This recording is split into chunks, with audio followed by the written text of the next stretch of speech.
When Donald Trump donned his first red ball cap with white thread, spelling out his grand slogan, "Make America Great Again," in 2015, and stepped up to the mic to address his supporters, there was likely hardly anyone who didn't know exactly what emotional response he was evoking in those supporters. The immediate implication was that there was a time when America was truly great, taking pride in its superior military might, its ability to spread prosperity to even the blue-collar workers in its auto factories in Detroit, Michigan, its reputation as the leader of the free world, and when the country offered itself to the world as the bright and shining model of what the whole world could look like in the future if its leadership was followed. And everyone knew when that great era was supposed to have been. It was the happy days of the 1950s and early 1960s.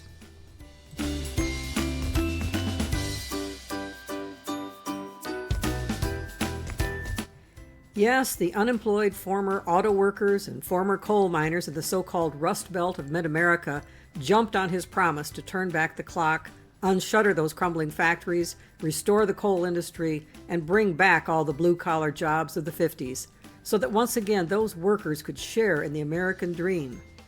But of course it took more than the votes of restless, unemployed white men to put Trump in the Oval Office. There were various groups who became part of the strange brew of special interest groups that combined to give him the Electoral College votes he needed. They each wanted something that they were sure would result from resurrecting those happy glory days of the U.S. For instance, corporation leaders and stockholders in many big businesses wanted to go back to a time when all those pesky federal regulations about air and water pollution and such, interfering with profits, weren't so prolific as they became in the 1970s on. But there was one group that surprised many people in its almost unanimous enthusiasm for Donald Trump.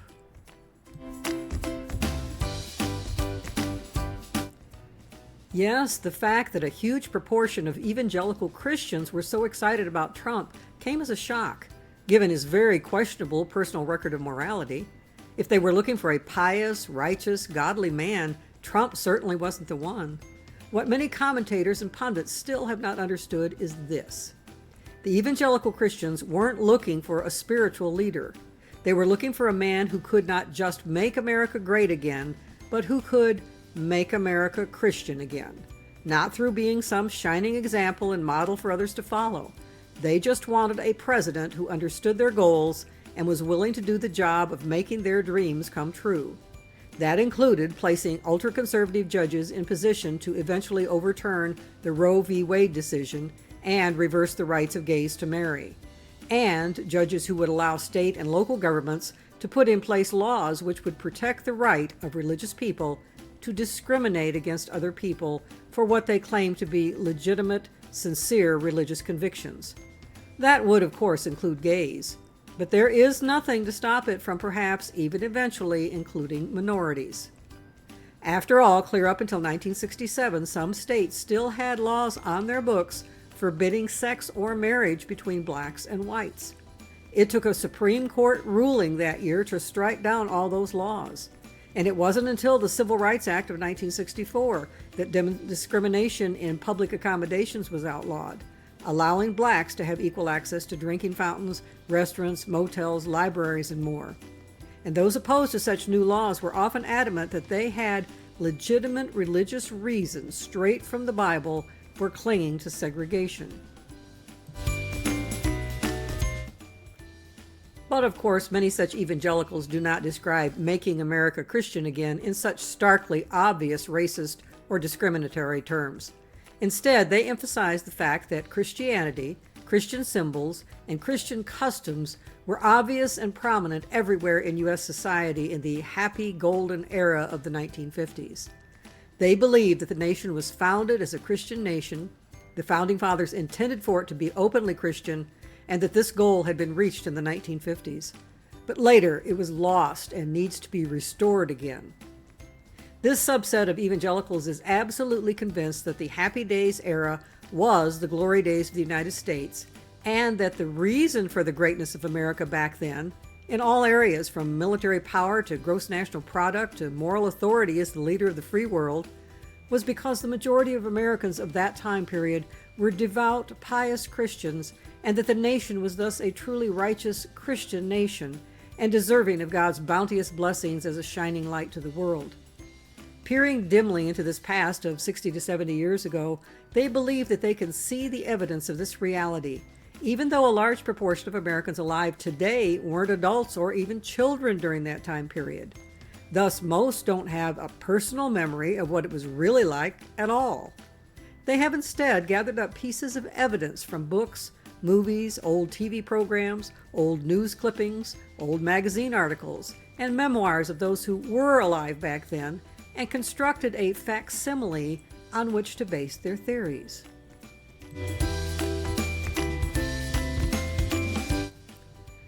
They can see people in old TV shows doing religious things. They can see that numerous blockbuster movies were made featuring religious themes. They can see that a religious man like Billy Graham could achieve literal superstar status, drawing gigantic crowds, not just in religious circles, but from the general public. The most impressive example of this was a revival Billy held in Madison Square Garden in New York City beginning on May 15, 1957. It was supposed to last 2 weeks, but the response of the public was so overwhelming that it was extended for 16 weeks. 100 services were held, with a total attendance of almost 2.5 million by the end. A single additional service held at nearby Yankee Stadium in July in record-breaking 90-plus degree heat was attended by 100,000 people, the largest crowd in the stadium's history. All 67,000 seats were filled, as was all standing room, including the entire outfield, so an overflowed crowd estimated at 20,000 stood outside the stadium and listened on loudspeakers. During 14 of the Saturday nights during the crusade, the proceedings were telecast coast to coast live on ABC TV, with an estimated 96 million people having viewed one or more of the broadcasts by the end of the series. Given that the total population was barely 175 million at the time, that's a pretty impressive number. Billy finished up at the Crusades on September 11th outside Madison Square Garden with a nighttime rally in Times Square that was jammed with an estimated 125,000 people. And the national media gobbled it up. Christians in the 21st century can pull all these tidbits together about public religious displays of the 1950s and use them to create what they believe to be a facsimile of those holy happy days. The question is that facsimile accurate?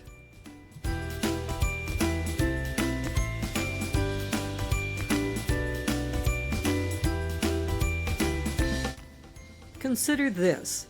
Walt Disney, when creating Disneyland in the 1950s, centered it around a Main Street, USA facsimile intended to represent the America of the turn of the year 1900, a time when he was a young boy.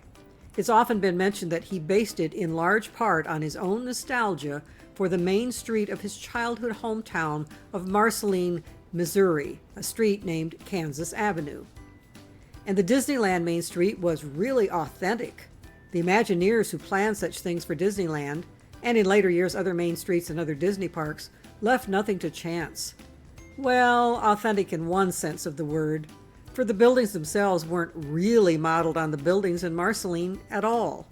They weren't recreating Walt's specific, clear memories. They were authentically recreating the feel of his idealized memories. Walt, who was born in 1901, lived in Marceline from 1906 to 1910. So this 1909 postcard from Marceline shows exactly what its main street looked like when he lived there. Somehow it doesn't quite look like the Disney-fied version, does it? The street itself you see here was just plain old dirt, with dust likely whirling up to choke you in the miserably hot, dry Missouri summertime, and turning to a nasty mud and slush in rainy and snowy seasons that would make a mess of the hems of those long dresses you see on those ladies in the photo. There would no doubt be plenty of doggy doo-doo in the streets, and plenty of accompanying flies. There would be no air conditioning inside those buildings when temps soared in the summers. No, those drab Marceline buildings don't look anything like the adorable, colorful gingerbread architecture of the Main Street USA buildings. No, the Disney Imagineers had no desire to actually clone a dusty old Missouri town and make it the centerpiece of their splendiferous, magical, beautiful theme park. They took the emotional feelings and vague memories Walt had about this part of his youth and created a setting worthy of them.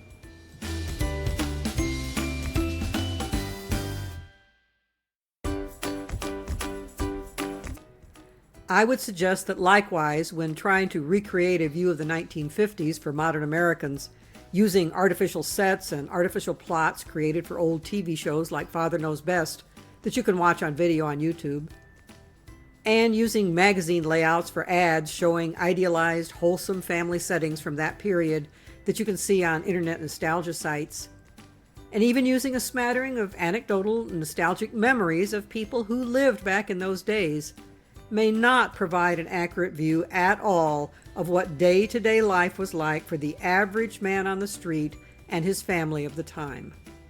Strangely enough, it is possible even for people who actually were children or adults back in those days to have a false memory of various aspects of what America was like in that era. I know, because I was what is often referred to as a child of the 50s myself.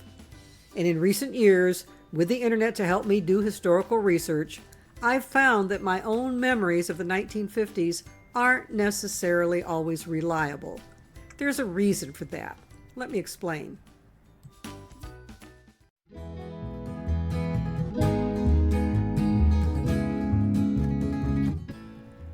Billboard magazine's top song of 1974 was Barbra Streisand's The Way We Were. It eventually sold over 2 million copies and has long since become a cultural pop standard song. Its popularity can in part be attributed to Streisand's usual powerful delivery and the haunting melody. But I'm suspicious it is also in part because of the poignant lyrics that many listeners can identify with, starting with the opening 2 lines. Memories light the corners of my mind, misty watercolored memories of the way we were. Why watercolored and misty? Because most everything looks gentler and prettier when painted on a canvas with watercolors. Even a harsh scene like a shabby building, if rendered by a painter in pale watercolors, and as if seen through a watery mist, would lose all its harsh edges and jarring details. It can even take on a beauty of its own.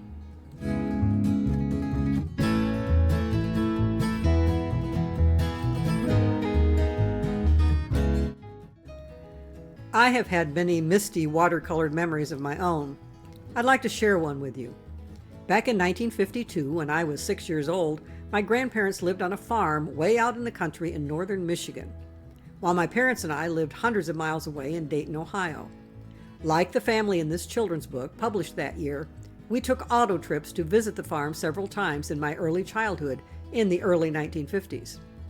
If asked to describe their farmhouse years later as an adult, there's a time when I would have seen in my mind's eye a pretty, cheerful, brightly painted, expansive 2-story house, similar to that of the grandparents in the book. My bedroom, when I visited, was upstairs in the front of the house, looking down on the porch. For many years, my misty memory of Granny and Granddad's house looked very much like this farmhouse I found recently with the Google image search, only bigger. In fact, adding the softening watercolor effect to the photo via photoshopping, it looks very much like what had long been in my mind since childhood. A few years ago, I came across a long-lost photo of Granny's farmhouse in a jumbled box of old photos, labeled on the back with the date 1952. It's the only photo I have of it. I probably hadn't seen that photo since my childhood. My memories of visiting that house in that year when I was 5 years old have long included sitting with Granny on an old porch swing like this one, on a wide wraparound porch way high off the ground that was big enough to comfortably seat the rest of my whole extended family on porch chairs to enjoy the gentle coolness of a summer evening and chat. The porch in my memory was so high I couldn't have safely jumped down from it as a little tot. To get down to the big yard to go catch fireflies with my older siblings on a 1950s summer eve, I would have needed to scamper down the wide steps leading down from the front of the porch that were so clear in my memories. Imagine my shock when I found the photo of the actual down-at-the-heels old house, probably built in the 1920s or so, as it looked in the 1950s. After seeing this photo, I guess it was indeed two-story and sprawling a bit, and there is the upstairs front window of the bedroom I remember looking out. But that is most definitely not a pretty, cheery building. It is dark and dingy and bleak. That's probably my Granny Irene on the porch, which was certainly not big enough to seat my whole family comfortably. There are no wide steps and no porch swing at all, and I could easily have jumped down from that porch to the yard even as a little girl.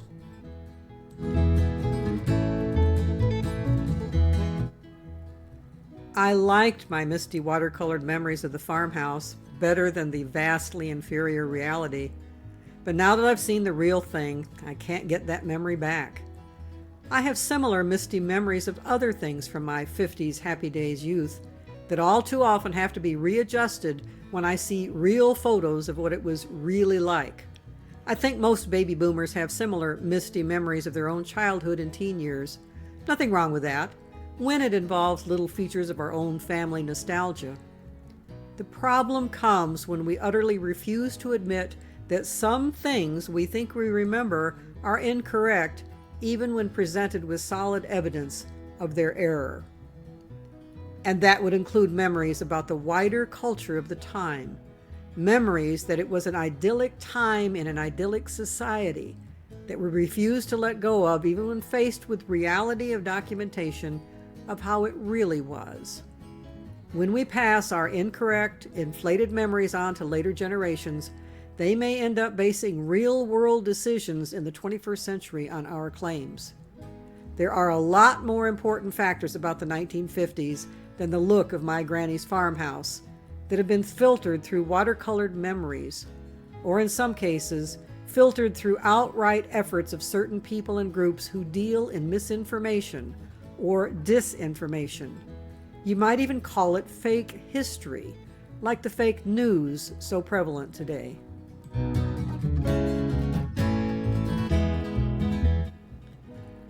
Yes, I was there back in the 1950s, and I saw Billy Graham revivals on national TV on our black and white set. I saw those magazine ads peopled with squeaky clean, wholesome families when they were first published. I went to the theater and saw the Ten Commandments and all those other religious blockbusters when they were first released. What I didn't see was the history behind many of those things. Now that I've graduated from being a child of the 50s to being a senior citizen of the 21st century, I've been doing some research to dig under and explore behind my own memories, and have been surprised at much of what I have found. Come along, and I'll share a bit of it with you. I invite you to join me as we time travel to about, 1955 or so, when I was in the 3rd grade.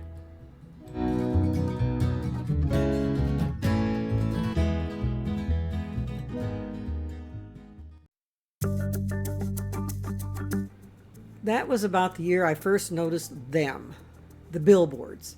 They seemed to spring up out of nowhere along highways across the land. They often featured an illustration of a happy family, a white family, always white, of mommy, daddy, brother, sister, and maybe a toddler, all with toothy grins, all decked out in their finest clothes.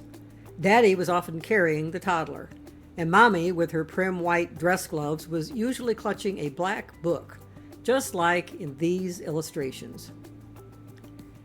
You knew right away what that black book was. The big, bold print on the billboard gave it away. Attend the church of your choice next Sunday. Of course, Mommy was carrying a Bible. Not sure why, but I don't ever remember seeing an illustration in which Daddy carried a Bible. And across the bottom of the billboard, in much smaller print, was the notice that this billboard was provided by something called the, quote, Religion in American Life Program, unquote. You see, what I only discovered in recent years after some research is that the billboards weren't advertisements put up by the local Baptist or Methodist church trying to drum up business for their own congregation. It wasn't even a group ad put up by the local council of churches in some town encouraging people to pick one of the in-town churches every week. Actually, that is something you do see even to this day, a sign outside of town that lists all the churches in town, like this modern one at the outskirts of Azusa, California. But no, these 1950s signs weren't local. They were part of an astonishingly prolific national campaign by some organizational program called Religion in American Life, and were a generic pitch to encourage everyone in the U.S. to commit to church attendance. This campaign started in 1949 and continued on into the 1960s and even beyond. It was no minor little effort, and it wasn't limited to highway billboards. In 1956 alone, the Religion in American Life people erected over 5,000 billboards along major highways, placed almost 10,000 posters in bus, train, and railway stations, and almost 60,000 ad cards on the inside walls of buses, trains, subways, and streetcars. And billboards and transportation settings and magazines weren't the only places where you saw such an announcement. On Saturday night at the local movie palace or the drive-in theater outside of town, during the intermission, in amongst the perky ads for the hot dogs and popcorn at the refreshment stand, would be an identical public service announcement projected on the big screen, with a cheerful booming voice reminding you again to attend the church of your choice next Sunday. Some theaters of that era even sent out monthly ads via the Postal Service that showed the movies that would be playing at that theater during the month. And as you'll notice in the top left corner of this 1949 program for a theater in Nevada, such ads included a pitch for church attendance too. I'm pretty sure lots of folks of my baby boomer generation are convinced by their vague memories of this widespread advertising campaign of that era that it was evidence that the Christian religion was deeply enmeshed in American society of the time, with the values of biblical Christianity front and center in the minds of most citizens. In fact, it seemed as if there might have been a major grassroots Christian revival of faith going on in the nation. I thought so too until recently.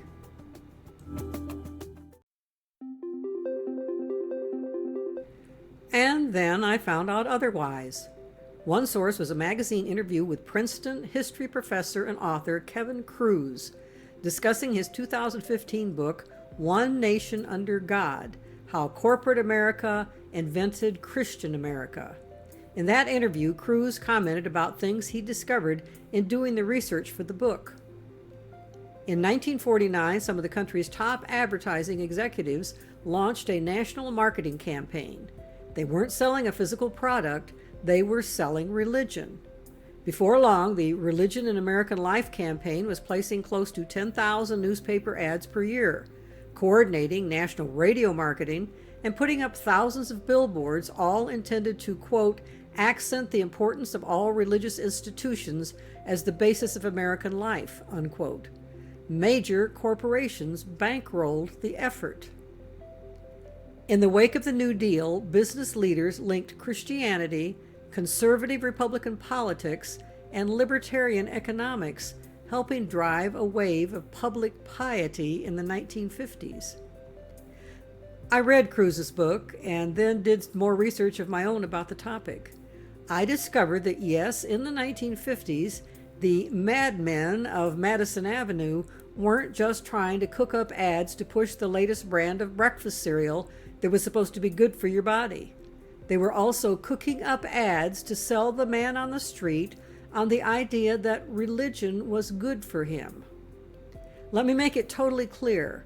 These advertising men were not being hired by this or that church denomination, or even a group like the National Council of Churches, to promote their specific religion or set of beliefs about the Bible. The Advertising Council of America and many major business corporations got together to promote just the idea of generic religion through a gigantic public relations program. And therein is a story that I had never known about until embarking on this research. And I'm pretty sure most other Americans, both in the 1950s and today, have never known about it either. To understand how this odd combo of ad men and corporate giants came up with this idea, we need to pick up the story thread 20 years earlier in the 1930s.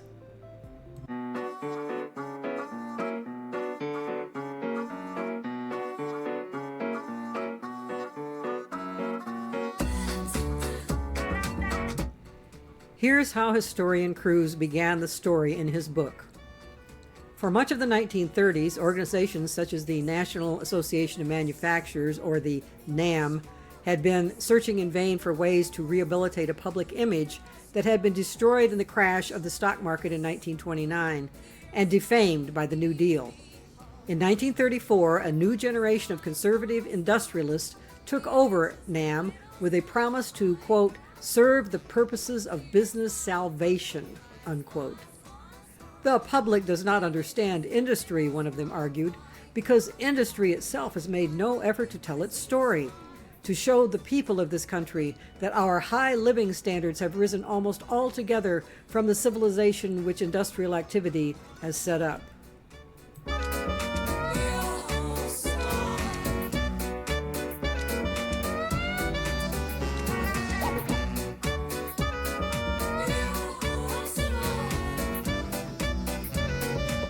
Accordingly, NAM dedicated itself to spreading the gospel of free enterprise, hiring its first full-time director of public relations and vastly expanding its expenditures in the field. As late as 1934, NAM spent a paltry $36,000 on public relations.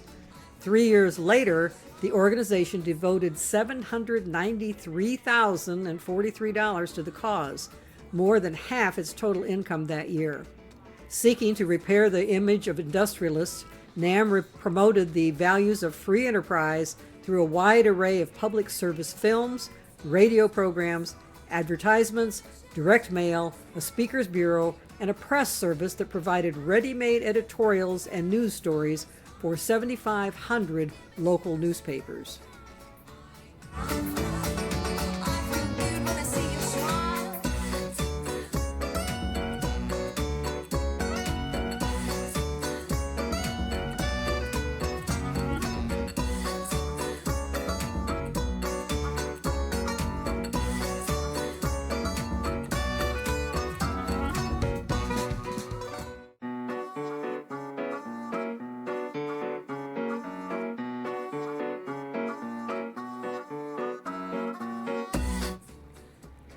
With the aid of the Outdoor Advertising Association of America, NAM displayed its billboards in cities with populations of 2,500 and more in 1937 and 1938.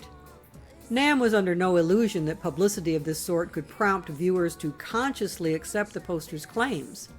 Instead, it worked on the idea, then popular among communication theorists, that repeated exposure to emotionally stimulating messages could influence viewers on a subconscious level.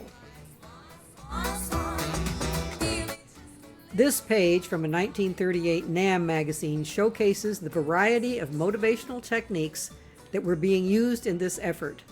It shows readers how 9 different types of outreaches can, quote, build goodwill for your local industry, unquote. Building goodwill was a euphemism for weakening labor union support and making workers more cooperative with management. As noted in this ad, they also specialized in making films to be used to promote their views.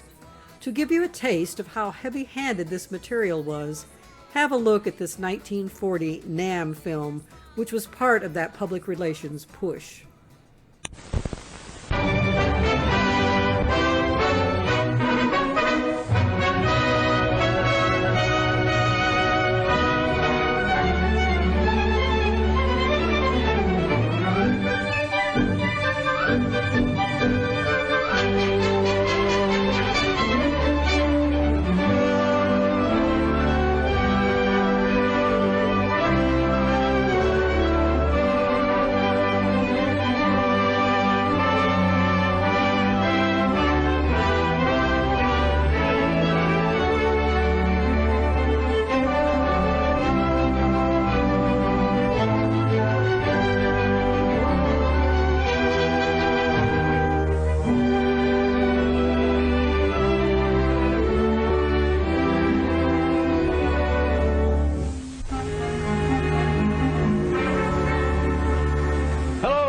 Mr. Robinson. Hello, Mike.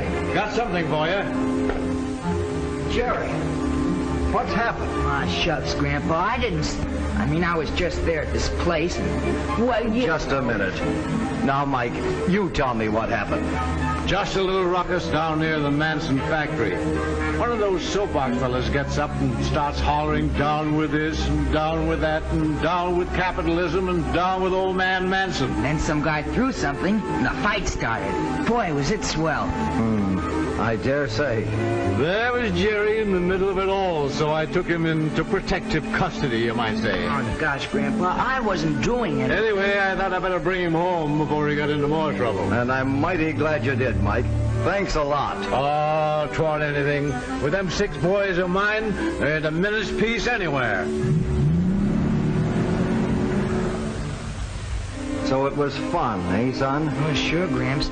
Boy, I bet old man Manson's sore when he finds out. He thinks he's the most important guy in town. Well, guess we showed him. Wait a minute, Jerry. Old man Manson may not be any more important than a lot of men. But your life at Manson's factory is pretty near the most important thing in this town. What do you mean, Gramps? Let's take a walk. And I'll tell you. It's like this, son. Some people can say a lot of crazy things and make a lot of rumpus, and I suppose it seems like fun to you. Well, it sounded like a good idea at the time. I suppose so. Well, there are a lot of people who seem to think that it's smart to criticize an established institution, like the factory. But you want to remember this, son. Anybody can criticize. Anybody can be destructive. But you ought to know what it is you're talking about before you talk. Ah, the man on the soapbox explained everything.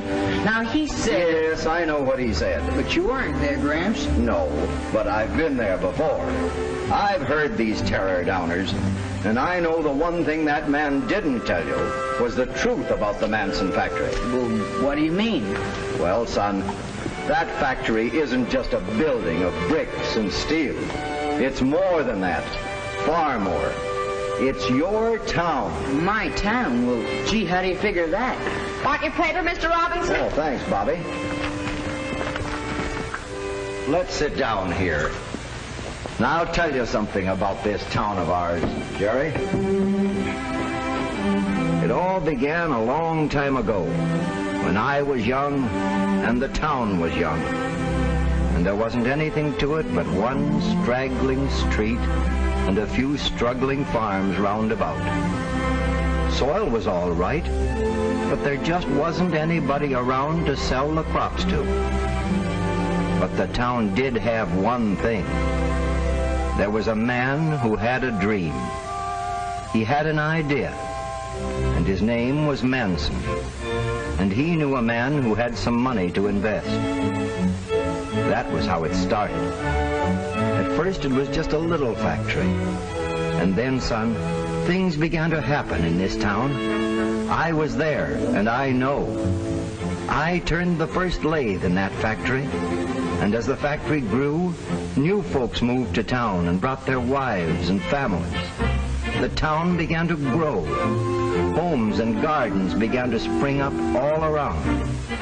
Mr. Smith enlarged the old general store, and a couple of new stores were opened. I know, son. I was part of it all. I was part of that factory, and it was the factory payroll that brought all those people and all that business to our town. As a matter of fact, you were part of it all, too, but you didn't know it at the time. Me? I didn't work at the factory. The very night you came into this world, you became a part of it. The hospital where you were born was here because the factory was here. You see, son, the factory brought people here, and the people needed doctors and lawyers and dentists who were paid out of the money put into circulation by the factory payroll.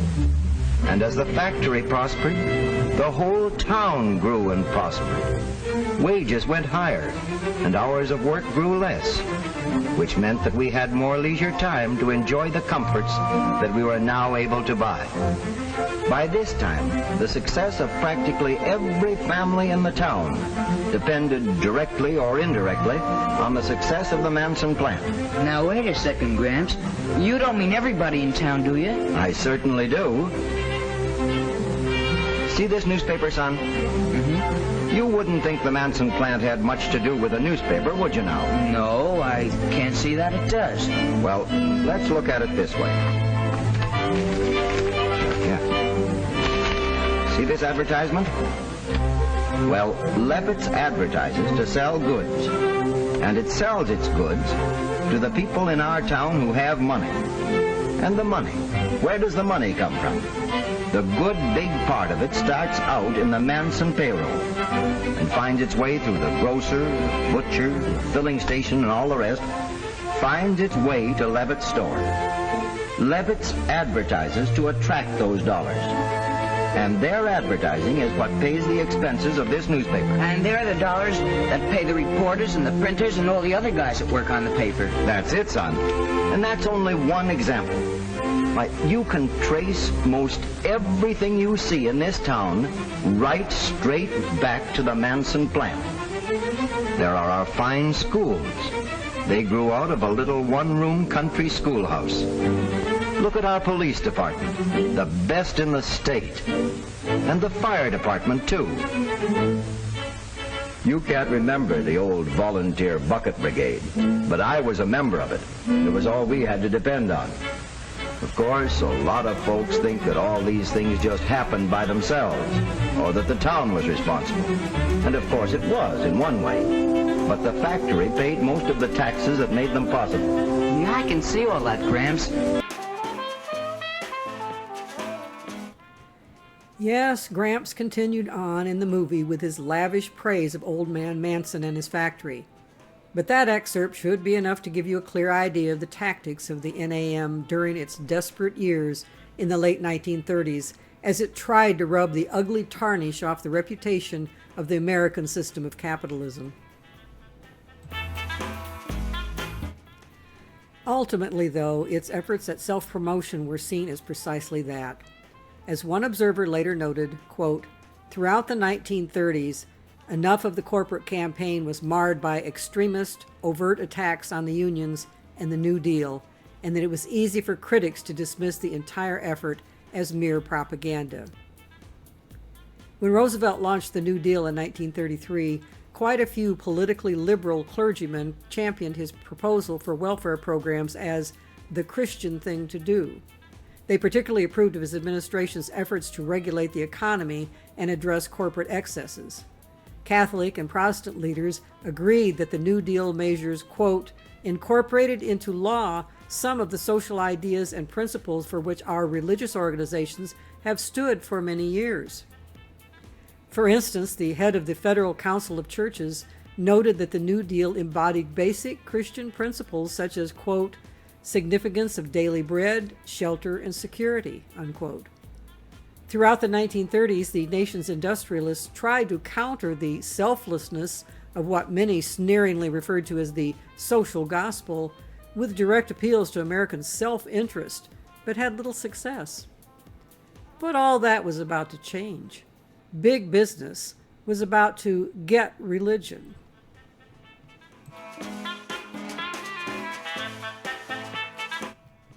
In December 1940, more than 5,000 industrialists from across America came to the elegant Waldorf Astoria Hotel in New York to take part in the annual 3-day meeting of the National Association of Manufacturers. The organization had lined up an impressive list of speakers. There were addresses by big-name corporate leaders such as the heads of General Motors, General Electric, Standard Oil, Mutual Life, and Sears and Roebuck. Noted etiquette expert Emily Post was to speak, as well as FBI Director J. Edgar Hoover. In his presidential address, NAM President H.W. Prentice proposed that they try to beat Roosevelt at his own game. 18 months earlier, Prentice had electrified the business world with a speech to the U.S. Chamber of Commerce, in which he called for the recruitment of religion into the public relations war against the New Deal. Economic facts are important, but they will never check the virus of collectivism. The only antidote is a revival of American patriotism and religious faith. The speech thrilled the chamber, and Prentice rose quickly to the top ranks of NAM. His presidential address was anticipated as a major national event. The Wall Street Journal promoted it heavily in advance, and it was broadcast live over both ABC and CBS radio. Once again, Prentice urged the businessmen to emphasize faith in their public relations campaigns. We must give attention to those things more cherished than material wealth and physical security. We must give more attention to intellectual leadership and a strengthening of the spiritual concept that underlies our American way of life. It all sounded very spiritual and noble, except all those vague buzzword phrases like the spiritual concept that underlies really had nothing to do with any biblical or theological matters such as sin, repentance, salvation, eternal life. It had solely to do with economics. What he was really telling them they needed to do was to solicit the clergymen of the United States to baptize unfettered capitalism so that it seemed biblical and spiritual. But no matter how eloquent the speech by Prentice, a speech by an industrial leader could not be expected to carry much weight outside his own peer group. To give spiritual credibility for this message to a wider audience, a spokesman from the spiritual world was needed, a clergyman who was a cheerleader for men with wealth. Someone sort of like the Reverend Will B. Dunn. Will B. was a popular character starting in the 1980s in the Kudzu comic strip, a creation of Pulitzer Prize-winning editorial cartoonist Doug Marlette, about the goings-on in the small fictional redneck town of Bypass, North Carolina. During the long Kudzu run, Reverend Dunn had many humorous escapades, but one of the most entertaining running gags was his desire to start what he dubbed a, quote, ministry to the fabulously well-to-do, unquote. Although he did count local tycoon Big Bubba Tadsworth as a parishioner, that was as far as his plans got. He just couldn't fire up his congregation with enthusiasm to bring a wealthy friend to church every week. I bring Reverend Dunn up because I want to share information about Reverend James Fifield Jr., a real-life counterpart who succeeded where Will B. failed. In fact, Fifield Jr. was so successful at ministering to the well-to-do that he was publicly dubbed in the press as the Apostle to Millionaires. And it was he who showed up at the Waldorf Astoria Hotel in 1940 to rub shoulders with many millionaires and provide the spiritual credibility that they needed for their message. Fifield was a 41-year-old Congregationalist minister. In an address to the industrialists, he delivered a passionate defense of the American system of free enterprise and an attack on what he perceived as its enemies in government. Roosevelt's New Deal was, as he put it, an, quote, encroachment upon our American freedoms with its many new federal agencies connected to the executive branch. He warned ominously of the menace of autocracy approaching through bureaucracy.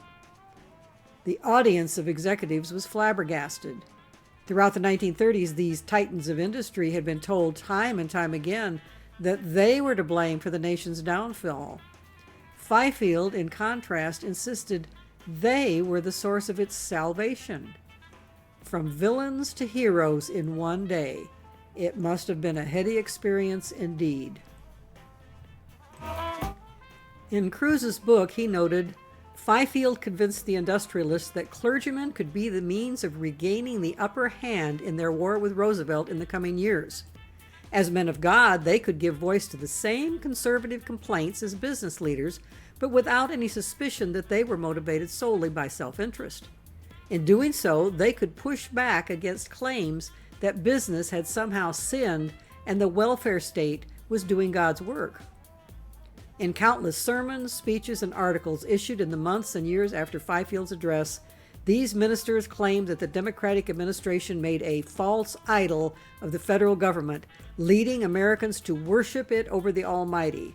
that it caused Americans to covet what the wealthy possessed and seek to steal it from them, and that ultimately it bore false witness in making wild claims about what it could not truly accomplish. Above all, they insisted the welfare state was not a means to implement Christ's teachings about caring for the poor and the needy, but rather a perversion of Christian doctrine. In a forceful rejection of the public service themes of the social gospel, they argued that the central tenet of Christianity remained the salvation of the individual. If any political and economic system fit with the religious teachings of Christ, it would have to be rooted in a similarly individualistic ethos. Nothing better exemplified such values, they insisted, than the capitalist system of free enterprise. In other words, according to their version of the gospel, Jesus himself endorsed unfettered capitalism, condemned such things as social safety nets like Social Security, and even public works programs such as the Civilian Conservation Corps as destroying personal initiative. Yes, folks such as the ones in these photos from the Depression era just needed to stir up their own personal initiative more. The conservative clergymen insisted God would surely be against unions because they interfered with the right of a corporate leader to do as he pleased to accomplish his business goals.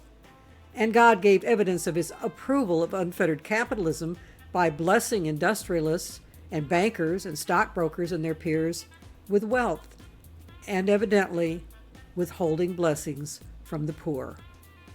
Any attempt to interfere in any way with the freedom of the wealthy to be led by the profit motive was ungodly and a tool of the devil.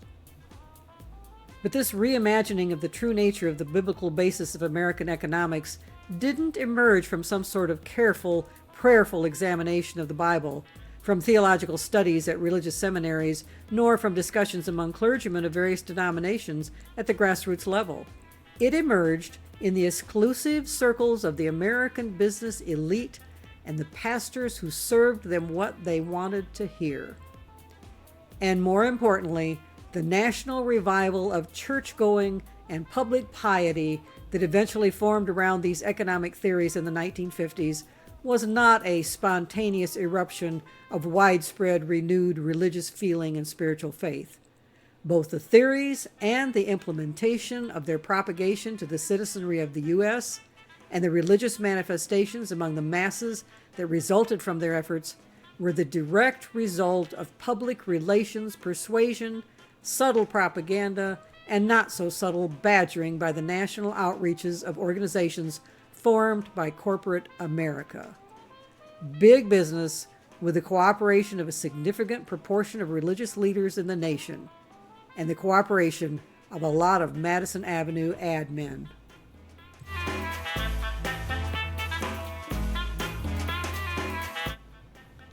But back to James Fifield, for you need to know more about him because he and his efforts had an outsized influence over everything that happened from then on. He and his efforts were a key element in the development of the strange brew made up of conservative politics, libertarian economics, and evangelical Christianity that had such an outsized influence in electing Donald Trump in 2016.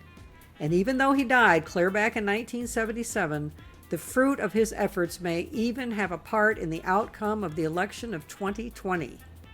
We need to go a bit deeper into just why and how Fifield planned to pull off enmeshing politics, economics, and religion, and what a vital role this agenda played in the supposed great religious revival of the 1950s that so many modern evangelicals point to as part of the great America of that holy happy days era that they expect the administration of Donald Trump to restore.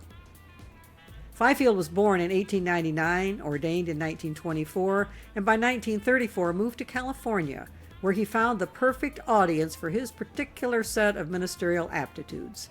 He became pastor of the First Congregational Church of Los Angeles, founded clear back in 1867. In 1932, the congregation had started construction on a new church building and found itself in a financial mess about the time Reverend Fifield arrived to take over. The grandiose plans for a new cathedral-style building with a 176-foot-high tower, more than 100 rooms, auditoriums, and a gymnasium exceeded the resources of the congregation, and they were deep in debt. The church had 1,500 members at Fifield's arrival, but Fifield immediately initiated a major increase in activities, which quickly attracted new members. Soon, membership was over 4,500. The debt was paid off in 1942, and the church held an official mortgage burning ceremony. By 1943, the congregation had become the largest congregational church congregation in the world.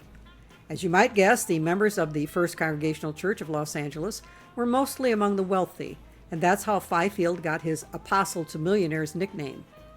He had a couple other nicknames too: the 13th Apostle of Big Business, St. Paul of the Prosperous, and in addition to outright millionaires, he and First Congregational also appealed to big-name celebrities, such as Charlton Heston, who joined the church in 1956 shortly after finishing filming the Ten Commandments. The congregation was thrilled when he launched into an oration from the pulpit of many of his Moses lines from the movie, and his son, who played baby Moses in the movie, was baptized by Fifield. So what was it about Fifield that endeared him so much to his parishioners? What made him succeed in attaining Will Be Done's dream job? For one thing, he was what is commonly referred to as politically conservative but doctrinally liberal. In other words, he didn't take a fundamentalist literal view of the Bible as being divinely inspired and infallible in every word. As he said about reading the Bible, it was, quote, like eating fish. We take the bones out to enjoy the meat. All parts of it are not of equal value. Cruz explains more about Fifield's style. The minister was well matched to the millionaires in his pews. He crafted an interpretation of the Bible that catered to his congregation. Notably, Fifield dismissed the many passages in the New Testament about wealth and poverty, and instead assured the elite that their worldly success was a sign of God's blessing. Soon after his arrival in Los Angeles, Fifield founded Spiritual Mobilization, an organization whose mission was, quote, to arouse the ministers of all denominations in America to check the trends toward pagan statism, which would destroy our basic freedom and spiritual ideals, unquote. Pagan statism was a conservative code word phrase for Franklin Roosevelt's New Deal. The theory of Fifield and his fellow travelers in the move to meld religion and capitalism that arose in the 1930s and 40s involved an interpretation of the Bible that insisted that an individual ends up in heaven or hell after death based on his own character, and they say the free market is just like that. You succeed, you fail on your own. In their eyes, the state meddles with that purity. That's the natural process. That's the godly process. So anything that is working against the system that God himself must have set up, the system of individual merit, must itself be ungodly. So any programs or policies or regulations established by a government to help the poor or the elderly or workers or the unemployed and so on is pagan, not godly. It is something humanly devised by the state, rather than springing straight from the God-given individual freedom of every white male citizen to succeed solely on his own merits of drive, perseverance, cleverness, whatever. It would seem from the writings and preachings of many of these zealous promoters of spiritual mobilization that giving anyone even a crust of bread, other than someone literally about to die of starvation, was to take from him the opportunity to pull himself up by his own bootstraps so that he might deserve God's blessings. Even beyond this, any concerns for the poor and needy should only be expressed through individual, personalized, one-to-one acts of charity, or through a local outreach of group charity set up by churches, or even by gangsters. Yes, notorious mobster Al Capone literally did set up a free soup kitchen in a rough part of Chicago. It fed an average of 2,200 a day. No requests for second helpings were denied, and no one was asked to prove their need. Efforts by any government to get involved in any kind of social welfare program was viewed as an attempt by that government to just centralize its power and destroy true democracy. And any attempt by liberal religious organizations to support coordinated efforts by governments to relieve the suffering of the afflicted, suffering which was widespread and unrelenting during the depths of the Depression, was scorned as attempts at promoting the despised social gospel. And thus Fifield began his spiritual mobilization outreach in the mid-1930s. The organization's credo reflected the common politics of the millionaires in his congregation. Men were creatures of God imbued with inalienable rights and responsibilities, specifically enumerated as the liberty and dignity of the individual, in which freedom of choice, of enterprise, and of property is inherent. Churches, it is asserted, had a solemn duty to defend those rights against the encroachments of the state. I'd never heard of James Fifield before reading the Cruz book. Most viewers likely haven't heard of him either, so it might be tempting to assume he just had a narrow local effect in his efforts way back when. That would be wrong to assume. His name is still reverently invoked in conservative circles to this day. Fifield quickly brought the organization into national politics, gaining attention from leading conservatives across America who were eager to enlist ministers in their fight against the New Deal. Former President Herbert Hoover, deposed by Roosevelt and disparaged by his acolytes, advised and encouraged Fifield in personal meetings and regular correspondence. If it would be possible for the church to make a non-biased investigation into the morals of this government, Hoover wrote the minister in 1938, they would find everywhere the old negation of Christianity that the end justifies the means. In October 1938, Fifield sent an alarmist tract to more than 70,000 clergymen across the nation, seeking to recruit them in the revolt against Roosevelt. We ministers have special opportunities and special responsibilities in these critical days, it began. America's movement toward dictatorship has already eliminated checks and balances in its concentration of powers in our chief executive. Finding the leaflet to his liking, Hoover sent Fifield a warm note of appreciation and urged him to press on. And Hoover wasn't just a fluke. Within a few years, the minister had the support of not just Hoover, but an impressive array of conservative figures in politics, business, and religion. A who's who of the conservative establishment, in the words of one observer.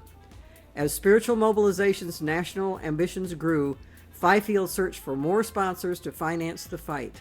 In the mid-1940s, he won a number of powerful and new patrons.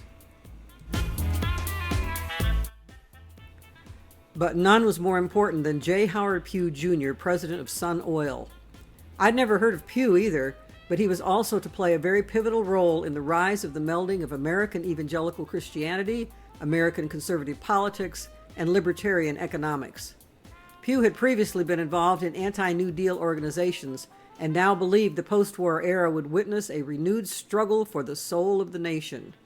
Looking over some material from Spiritual Mobilization, Pugh decided the organization shared his understanding of what was wrong with America and what needed to be done. But to his dismay, the material offered no agenda for action whatsoever, merely noting that Spiritual Mobilization would send clergymen bulletins and place advertisements, but ultimately leave details of what to do to individual ministers. Pugh thought this was no way to run a national operation. "I'm frank to confess," he wrote a confidant, "that if Dr. Fifield has developed a concrete program and knows exactly where he's going and what he expects to accomplish, that conception has never become clearly defined in my mind. If spiritual mobilization was to help save the nation from socialism or worse, it needed a specific plan."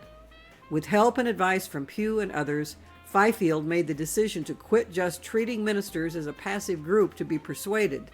Instead, the organization would involve them actively in the cause as participants. The first step would be helping ministers realize that they too had something to fear from the growth of government. Why, their very calling as ministers was threatened by the collectivism of the New Deal. The kind of glorification of the state engaged in by liberals was really a direct denial of God. If done right, the ministers would become alarmed enough to be eager to join spiritual mobilization as representatives.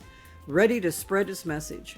And once it's under the wing of the organization, they could be organized into a force for change locally and nationally.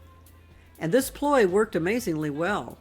Starting with 400 ministers as representatives in 1943, by early 1947 there were 10,000 found in every state, and particularly with large concentrations in industrial areas in New York, Pennsylvania, Ohio, and Illinois. In February 1947, Fifield declared, "It's time to exalt the dignity of individual man as a child of God," he urged. "Let's redouble our efforts." And the redoubling succeeded. Clergymen responded enthusiastically.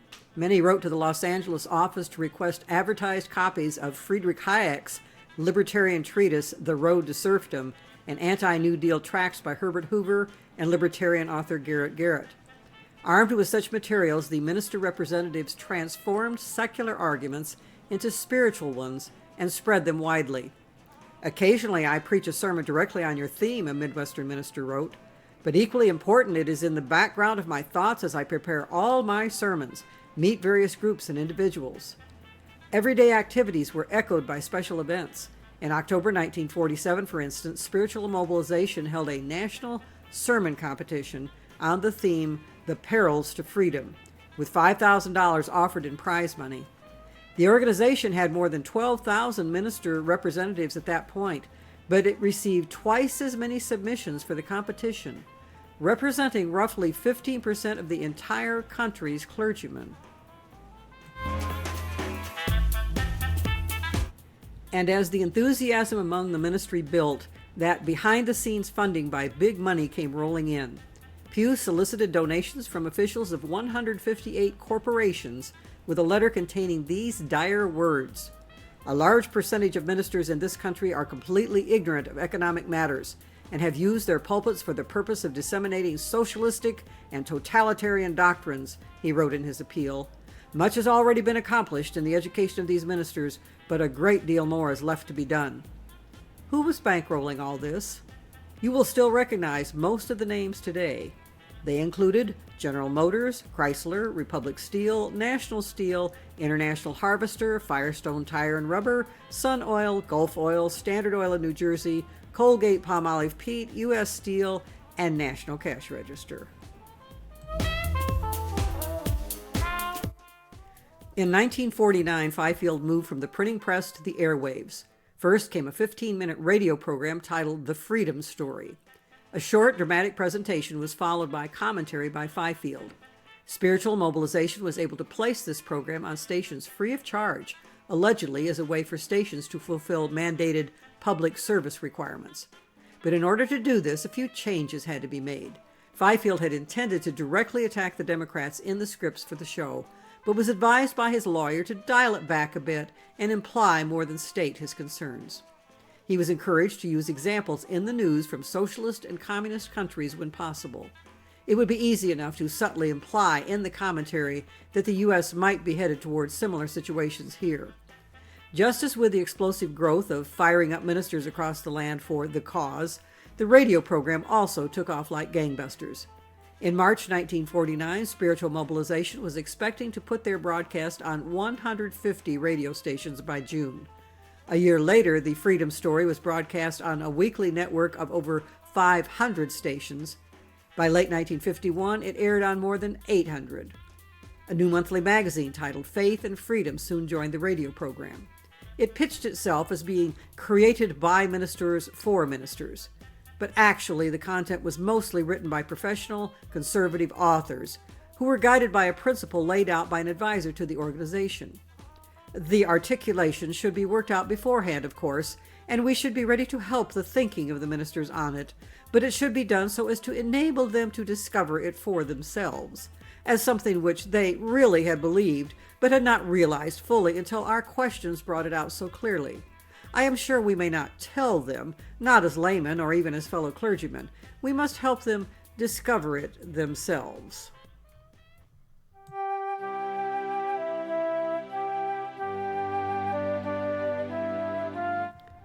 By 1951, Fifield and his compatriots were moving full steam ahead with their plans. That spring, they developed grandiose plans to mark the 175th anniversary of the signing of the Declaration of Independence. They publicly urged that for the week surrounding the 4th of July, a nationwide, massive series of events be held devoted to the theme of freedom under God. They had decided that the, quote, root cause of the disintegration of freedom here and of big government is the disintegration of the nation's spiritual foundations as found in the Declaration of Independence. We want to revive that basic American credo, which is the spiritual basis of our Constitution, unquote. In June, Fifield and his buddies got together and issued a formal announcement to the press. They would be forming what they called the Committee to Proclaim Liberty to organize and coordinate the so-called Freedom Under God celebrations. The main national event would be held on Sunday, July 1st, a splendiferous tribute program with stirring music and inspirational talks by well-known personalities that would be broadcast nationally over CBS radio dedicated to the theme. They explained to a crowd of reporters that the name of the group came from Leviticus 25, where God instructed Moses that the Israelites should celebrate the anniversary of their arrival in the Promised Land in Jubilee years and proclaim liberty throughout all the land to the inhabitants thereof. They mentioned that this scripture was also inscribed on the crown of the Liberty Bell in Philadelphia. The irony of this, to anyone who knows the Old Testament, is that the liberty proclaimed in the Bible celebrations called Jubilee years was one of forgiving debts, of freeing of bondservants, and of families able to reclaim property that they had lost through debt in the past. It had absolutely nothing to do with freedom and liberty to build industrial and banking empires. In fact, the same passage in Leviticus that talks about this celebration of freedom even goes farther. If any of your fellow Israelites become poor and are unable to support themselves among you, help them as you would a foreigner and stranger, so they can continue to live among you. Do not take interest or any profit from them, but fear your God so that they may continue to live among you. You must not lend them money at interest or sell them food at a profit. It is painfully obvious that the folks with spiritual mobilization had no real interest in biblical economics. They just wanted to cherry-pick a passage that met their needs for pageantry and propaganda.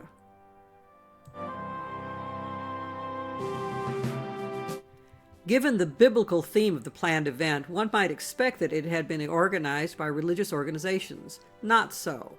Even though the committee made a big point that there was to be a spiritual emphasis for the upcoming holiday, only a handful of ministers were involved. Fifield and his longtime friend and popular author Norman Vincent Peale, also a preacher to the fabulously well-to-do, were joined only by a liberal Methodist bishop, the Roman Catholic Bishop of Oklahoma City, and a rabbi from Kansas City. No, the festivities were not organized or led by a large group of ordained ministers exhorting America to turn to God, repent of their sins, accept Jesus as Lord, or anything of the kind. It was organized and led almost totally by conservative celebrities, and the painfully obvious goal was to advance conservatism in America. What kind of conservative celebrities?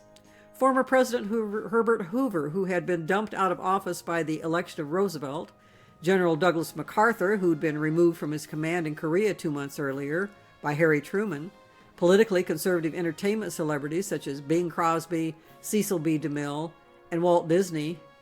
Oh, and Ronald Reagan, fresh from starring in Bedtime for Bonzo. In addition, there were other military leaders, heads of patriotic groups, conservative legal and political stars, and right-wing media figures. The other well-known names involved were from corporate America, such as Conrad Hilton of Hilton Hotels, James L. Kraft of Kraft Foods, Eddie Rickenbacker of Eastern Airlines, Harvey Firestone of Firestone Tires, Fred Maytag of Maytag Corporation, J.C. Penney of the J.C. Penney Company, and lesser-known heads of U.S. Steel, Republic Steel, Gulf Oil, Hughes Aircraft, and United Airlines. Other conservative leaders of organizations were also deeply involved, including the presidents of both the United States Chamber of Commerce and the National Association of Manufacturers. The committee coordinated plans for the ringing of church bells across the country for 10 full minutes on the 4th, to be followed by gatherings in homes and churches to read the preamble to the Declaration of Independence. They focused solely on the preamble so they could, in essence, reframe the Declaration as a purely libertarian manifesto, just dedicated to the removal of an oppressive government. Anyone who has actually read the whole Declaration knows that it was most decidedly not a libertarian manifesto. But other than maybe for a civics class in high school, long ago forgotten, few Americans had any memory of just what the whole thing said. After the preamble, the document included a long list of grievances about the absence of government and rule of law in the colonies. King George was raked over the coals for refusing, quote, his assent to laws the most wholesome and necessary for the public good, and for forbidding his governors from passing laws of immediate and pressing importance.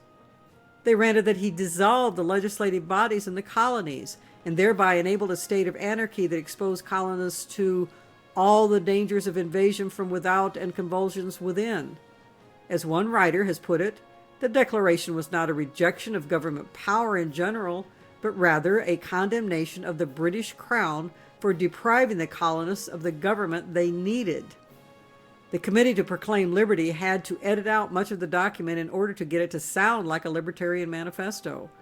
But they were safe in betting few people had any idea what the Declaration actually said, and would never notice the difference in the carefully edited Reader's Digest version being promoted by spiritual mobilization.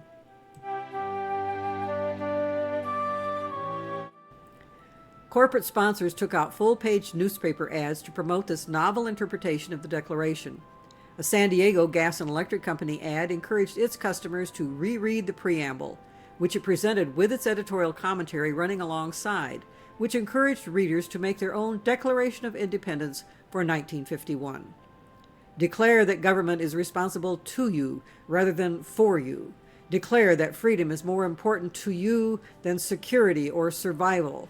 Declare that the rights God gave you may not be taken away by any government on any pretense. For some odd reason, utility companies seem particularly enthused to get on board this conservative agenda with public service announcements. The Detroit Edison Electric Company sponsored an ad which quoted a piece by conservative radio talk show host and dean of Notre Dame Law School, Clarence Mannion. Despotism never advertises itself as such. By its own sly self-definition, it may label itself democratic, progressive, liberal, humanitarian, or fraternal. Those who oppose it will be called reactionaries, fascists, and other bad names. The Utah Power and Light Company, meanwhile, cut right to the chase in a full-page ad with the alarmist headline, "How many Independence Days have we left?" It begged readers to pray for help in maintaining man's closeness to God, in preserving man's God-given rights and responsibilities against those who would make you dependent upon a socialistic, all-powerful government. And once again, there was a big nationwide sermon contest. 17,000 ministers affiliated with spiritual mobilization were urged to compete. First place went to Reverend Kenneth W. Sollitt, whose winning sermon was titled, "Freedom Under God. We can go on making a God of government, or we can return again to the government of God." It ranted about the sins of the welfare state and the shame of the national debt, along with condemning growing federal payrolls, corporate taxation, government bureaucracy in general, and Social Security in particular. And he gave it the crowning touch of using the parable of the Good Samaritan as grounds for a rant about the evils of socialized medicine. Sounding like an Old Testament prophet, he warned that, quote, "America stands at the crossroads. The one road leads to the slavery which has always been the lot of those who have chosen collectivism in any of its forms," he said. "Be it communism, socialism, the welfare state, they are all cut from the same pattern. The other road leads to the only freedom there is, free enterprise." A congregational minister in Illinois was perhaps even more blunt. "People have been encouraged to believe that a benevolent government exists for the sole purpose of ministering to the selfish interest of the individual. We have achieved the four freedoms: freedom to ask, freedom to receive, freedom to be a leech, and freedom to loaf."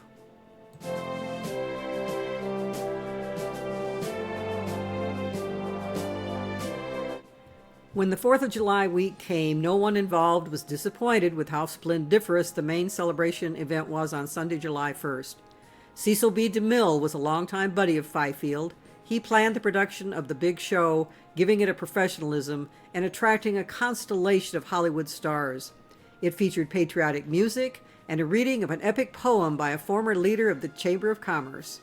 Jimmy Stewart was master of ceremonies, Bing Crosby and Gloria Swanson offered short messages, Lionel Barrymore read the preamble to the Declaration, and a main message was provided via the airwaves from Tokyo by General Matthew Ridgway, who had replaced MacArthur as head of the UN forces in Korea earlier that year. Looking back on all these events and circumstances, and even for those who were there as they occurred, it sure made it seem like there was some sort of spontaneous, nationwide spiritual revival going on in the U.S. But there's a dirty little secret about this supposed Happy Days era revival. That dirty little secret is the fact that it was not at all a true grassroots revival of interest in the Bible, or the spread of a sense of repentance of personal sins and desiring personal salvation of masses of people. The dirty little secret is that it was a superficial stirring of emotions of the masses, very deliberately coordinated and staged by those with a political, economic agenda and bankrolled by the deepest pockets in America. The dirty little secret is that these forces carefully constructed a false connection between the teachings of the Bible, political conservatism, and the economic theories and interests of unfettered capitalism, ultimately equating Christianity with capitalism, and then used that false connection to equate unqualified endorsement of unfettered capitalism with true Christianity and true patriotism. These same deep pockets people had manufactured everything from Quaker oats to steel girders, cigarettes to soap, washing machines to automobiles, and they and their Madison Avenue assistants had created sophisticated psychological methods to sell these things. They now turned to manufacturing a revival to sell a self-serving version of religion. Yes, the 1951 National Freedom Under God 4th of July celebration was a smashing success, but only a foretaste of the blitzkrieg that the forces of conservatism, capitalism, and Christian libertarianism planned for the Happy Days decade.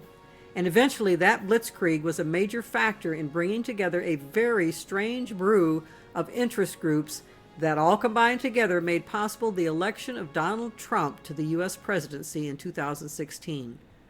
But there was an ingredient missing in order to complete this strange brew. That ingredient also needed to be manufactured just as they manufactured the revival. To discover what that secret ingredient was, we need to go back farther than the 1950s and even farther than the National Association of Manufacturers' efforts in the 1930s, to the very turn of the last century, around 1900. A thread starts there, a thread running like a winding road through American history for almost the past century, leading to this strange brew moment in time. But it's a thread with a number of unexpected twists and turns. In the next episode of this series, Threading Through History, and subsequent episodes, we will go back to the beginning and follow that winding thread forward, combine it with some of the factors explained in previous entries in this series, and see if we can sort out how we ended up inaugurating a new president in January 2017 who was immersed in such a strange brew.